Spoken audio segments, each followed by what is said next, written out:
ভারতের বিজেপি এই যে মুসলমানদের নিয়ে যত অত্যাচার জুলুম নির্যাতন যত অন্যায় অত্যাচার আছে সব কিছুই মুসলমানদের উপর করতেছে।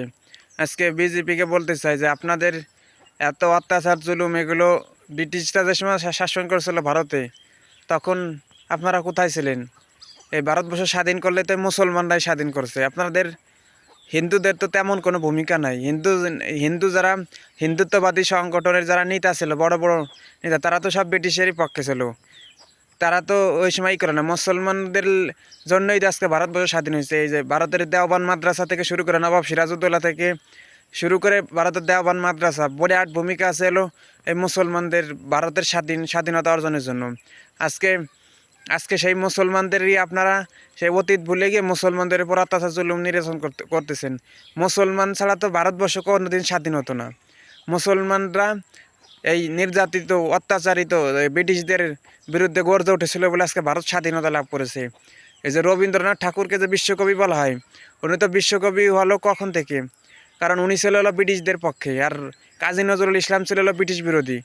ব্রিটিশদের পক্ষে থাকার কারণে আজকে কাজী রবীন্দ্রনাথ ছিল প্রভাবশালী বংশের। তারা সেই রবীন্দ্রনাথ এরকে আজকে বিশ্বকবি হিসেবে ঘোষণা করা হয়। কিন্তু কাজী নজরুল ইসলাম ছিল হলো ব্রিটিশদের বিরুদ্ধে, উনি ব্রিটিশদের বিরুদ্ধে সংগ্রাম আন্দোলন করে গেছেন, এই জন্য তাকে আর বিশ্বকবি ঘোষণা করা হলো না। বিশ্বকবি তো কাজী নজরুল ইসলামই হতো, কারণ তিনি স্বল্প শিক্ষিত হতো, তার যে কবিতার ভাষা মাধুর্য এগুলো বোঝা অনেক বড় কষ্ট, কিন্তু সে তাকেই বিশ্বকবি দেওয়া উচিত ছিল। কিন্তু ব্রিটিশরা তাদের পক্ষে থাকার কারণেই আজকে রবীন্দ্রনাথ ঠাকুরকে বিশ্বকবি ঘোষণা করে গেছে তারা। তাই আমি বলতে চাই যে আপনারা মুসলমানদের উপর যে এত অত্যাচার নির্যাতন করতেছেন, সেই সময় আপনাদের এত বাহাদুরি কোথায় ছিল? তখন তো ব্রিটিশদের বিরুদ্ধে আপনারা কিছুই বলতে পারেন না, তখন তো চুপই ছিলেন।